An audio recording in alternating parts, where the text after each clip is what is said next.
Welcome everyone. In this video we will talk about causes of constipation. Constipation is a common gastrointestinal issue that can have various underlying causes. According to the search results, some of the main causes of constipation include dietary factors, lack of dietary fiber. Fiber helps to bulk up stool and promote regular bowel movements.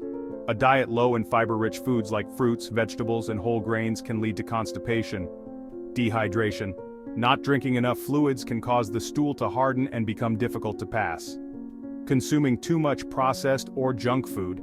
These foods are often low in fiber and high in unhealthy fats and sugars, which can disrupt the digestive system and contribute to constipation. Lifestyle factors. Physical inactivity. Regular exercise helps stimulate the digestive system and promote bowel movements. A sedentary lifestyle can slow down the movement of stool through the intestines. Changes in routine or travel. Disruptions to one's normal routine or environment can affect bowel habits and lead to constipation. Medical conditions.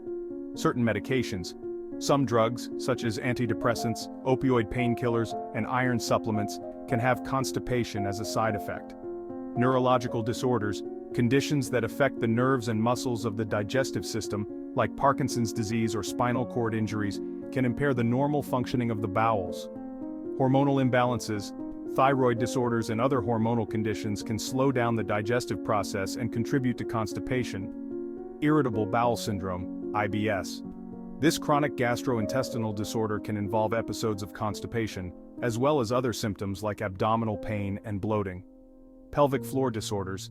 Issues with the muscles and nerves that control bowel movements, such as pelvic floor dysfunction, can lead to constipation. Other causes. Ignoring the urge to have a bowel movement, delaying or suppressing the natural urge to go to the bathroom can cause stool to become harder and more difficult to pass.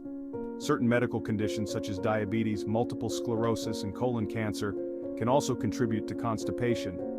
In summary, constipation can be caused by a range of dietary, lifestyle, and medical factors. Addressing the underlying cause through dietary changes, increased physical activity, proper hydration, and, if necessary, medical treatment can help alleviate the symptoms of constipation. For more information, please go to the description. There is a lot of important information for you. Finally, thank you for watching this video. Please subscribe to the channel to receive everything new. See you in the next videos.